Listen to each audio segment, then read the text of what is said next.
Dark phrases of womanhood, of never having been a girl. Half notes scattered, without rhythm, no tune. Distraught laughter falling over a black girl's shoulder. It's funny. It's hysterical. The melodylessness of her dance. Don't tell nobody. Don't tell a soul. She's dancing on beer cans and shingles. This must be the spook house. Another song with no singers, lyrics, no voices. And uninterrupted solos. Unseen performances. Are we ghosts? Children of horror? The joke? Don't tell nobody. Don't tell a soul. Are we animals? Have we gone crazy? I can't hear anything but maddening screams and the soft strains of death, and you promised me. You promised me. Somebody. Anybody. Sing a black girl song. Bring her out. To know herself. To know you. But sing her rhythms. Caring, struggle, hard times. Sing her song of life. She's been dead so long. Closed in silence so long. She doesn't know the sound of her own voice. Her infinite beauty. Sing the song of her possibilities. Sing a righteous gospel. Let her be born.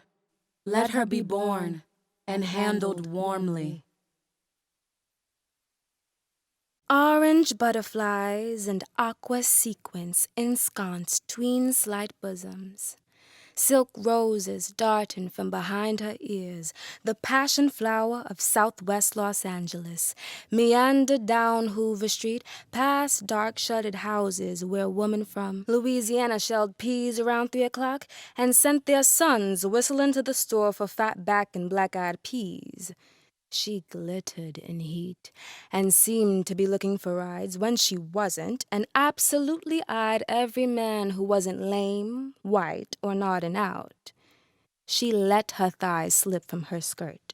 She slowed to be examined, and she never looked back to smile or acknowledge a sincere, "Hey, Mama," or to meet the eyes of someone purposely finding something to do in her direction. She was sullen, and the rhinestones etching the corners of her mouth suggested tears, fresh kisses that had done no good. She always wore her stomach out, lined with small iridescent feathers. The hairs around her navel seemed to dance, and she never let on she knew. From behind her waist was aching to be held, the pastel ivy drawn on her shoulders to be brushed with lips and fingers smelling of honey and Jack Daniels.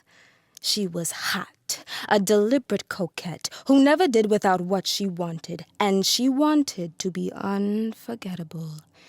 She wanted to be a memory, a wound to every man arrogant enough to want her.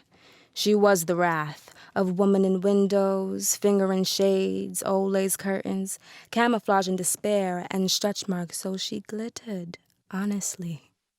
Delighted she was desired, and allowed those especially scheming, tactful suitors to experience her body and spirit, daring so easily blending with theirs, and they were so happy. And lay on her lime sheets full and wet from her tongue. She kissed them reverently, even ankles, edges of beards. At 4:30 a.m. she rose, moving the arms and legs that trapped her. She sighed, affirming the sculptured man, and made herself a bath of dark musk oil, Egyptian crystals, and Florida water to remove his smell, to wash away the glitter, to watch the butterflies melt into suds and the rhinestones fall beneath her buttocks like smooth pebbles in a misery creek. Laying in water, she became herself, ordinary, brown-braided woman with big legs and full lips, regular. Seriously intending to finish her night's work, she quickly walked to her guest, straddled on her pillows, and began, "You'll have to go now. I've got a lot of work to do, and I can't with a man around. Here are your pants. There's coffee on the stove. It's been very nice, but I can't see you again. You got what you came for, didn't you? And she smiled. And he would either mumble curses about crazy bitches or sit dumbfounded, while she repeated, I couldn't possibly wake up with a strange man in my bed. Why don't you go home? She could have been slapped upside the head or verbally challenged, but she never was. And those who fell prey to the dazzle of her hips had wanted no more than to lay between her sparkling thighs and had planned on leaving before dawn. And she had been so divine, so devastatingly bizarre the way her mouth fit round, and now she stood a regular black girl, full of the same malice and livid indifference as a sister, and they knew, and they left in a hurry. She would gather her tinsels and jewels from the tub and laugh gaily or vengeful. She stored her silk roses by her bed, and when she finished writing the account of her exploit in her diary, embroidered with lilies and moonstones, she placed the rose behind her ear and cried herself to sleep.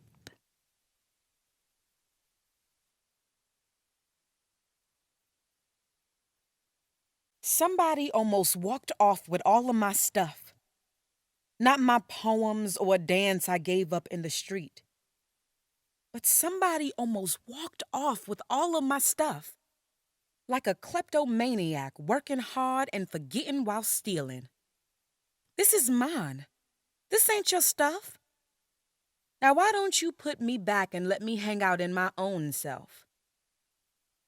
Somebody almost walked off with all of my stuff and didn't care enough to send a note home saying I was late for my solo conversation. Or 2 sizes too small for my own tacky skirts. What can anybody do with something of no value on an open market? Did you get a dime for my things? Hey man, where you going with all of my stuff? This is a woman's trip, and I need my stuff to ooh and ah about. Daddy, I got a mainline number from my own shit. Now won't you put me back and let me play this duet with this silver ring in my nose? Honest to God, somebody almost run off with all of my stuff, and I didn't bring anything but the kick and the sway of it. The perfect ass for my man, and none of it is theirs. This is mine. Nzinga. That's my name. Now give me my stuff. I see you hide in my laugh, and how I sit with my legs open sometimes to give my crotch some sunlight. And there goes my love, my toes, my chewed up fingernails. Nigga! With the curls in your hair, Mr. Louisiana Hot Link. I want my stuff back. My rhythms and my voice. Open my mouth and let me talk you out of throwing my shit in the sewer. This is some delicate leg and whimsical kiss I gotta have to give to my choice without you running off with all of my shit. Who is this you left me with? Some simple bitch with a bad attitude? I want my things. I want my arm with the hot iron scar and my leg with the flea bite.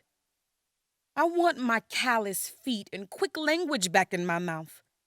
Fried plantains, pineapple pear juice, Sun Ra and Joseph and Jules. I want my things, how I lived them, and give me my memories how I was when I was there. You can't have them or do nothing with them. Stealing my shit from me don't make it yours. Makes it stolen. Somebody almost run off with all of my stuff. And I was standing there looking at myself the whole time. And it wasn't a spirit that took my stuff. It was a man whose ego walked around like Rodin's shadow. Was a man faster than my innocence was a lover I made too much room for. Almost run off with all of my stuff. And I didn't know I'd give it up so quick. And the one running with it don't know he got it. I'm shouting, "This is mine." And he don't know he got it. My stuff is the anonymous, ripped-off treasure of the year. Did you know somebody almost got away with me? Me in a plastic bag under their arm. Me, dangling on a string of personal carelessness. I'm spattered with mud and city rain. And no, I didn't get a chance to take a douche. Hey, man, this is not your prerogative. I gotta have me in my pocket to get around like a good woman should. And make the poem in the pot or the chicken in the dance what I got to. I gotta have my stuff to do it to. Why don't you find your own things and leave this package of me for my destiny? What you gotta get from me? I'll give it to you. Yeah, I'll give it to you. Round 5 o'clock in the winter when the sky is blue-red. If it's really my stuff, you gotta give it to me. If you really want it, I'm the only one who can handle it. I've lost it. Touch with reality. I don't know who's doing it. I thought I was, but I was so stupid I was able to be hurt. And that's not real. Not anymore. I should be immune if I'm still alive. And that's what I was discussing. How I am still alive. And my dependency on other living beings for love. I survive on intimacy. And tomorrow, that's all I got going. And my music was like smack, and you knew about that and still refused my dance was not enough. It was all I had. But being alive and being a woman and being black is a metaphysical dilemma I haven't conquered yet. Do you see the point? My spirit is too ancient to understand the separation of soul and gender. My love is too delicate to have thrown back on my face. My love is too delicate to have thrown back on my face. My love is too beautiful to have thrown back on my face. My love is too magic to have thrown back in my face. My love is too sanctified to have thrown back on my face. My love is too complicated to have thrown back on my face. And complicated, and complicated, and complicated, and complicated, and complicated, and complicated. Etched in her family's memories. She was the closest thing to me. She was like my sister, my best friend, my cousin, all in one. 26 and full of life, a dedicated EMT. Ever since I realized there was someone called a black girl, an evil woman, a bitch, or a nag, I've been trying not to be that and leave bitterness in somebody else's cup. Come to somebody to love me without being left screaming in a street full of lunatics, whispering, slut, bitch, bitch. Nigga, get out of here with all of that. I didn't have any of that for you. I brought you what joy I found, and I found joy. Especially because I can make the music loud enough so there's no me but dance. And when I can dance like that, there's nothing that could hurt me. But I get tired, and I have to come off the floor. And then there's that woman who hurt you, who you left 3 or 4 times and just went back after you put my heart in the bottom of your shoe. You just walked back to where you hurt, and I didn't have nothing. So I went to where I had something for me. But he wasn't you.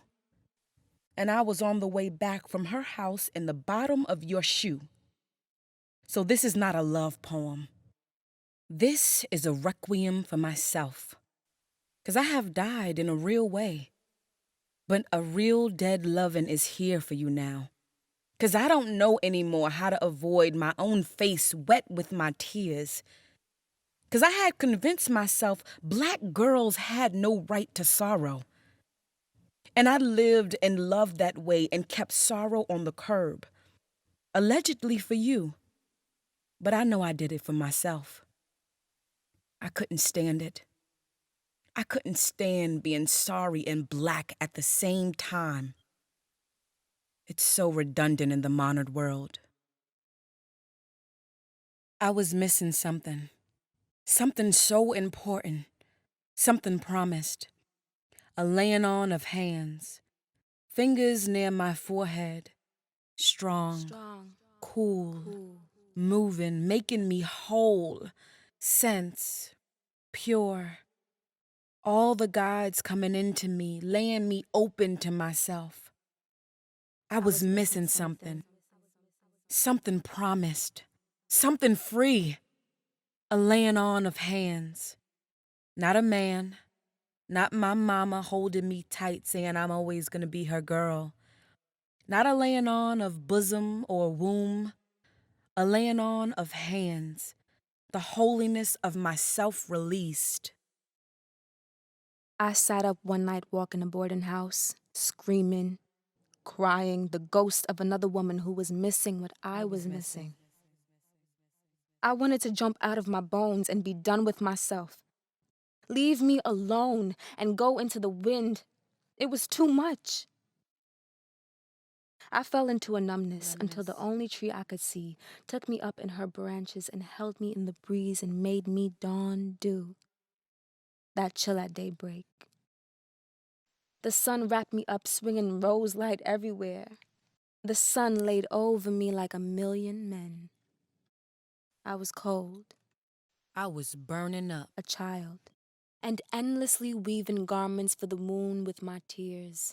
I found God in myself, and I loved her. I loved her fiercely.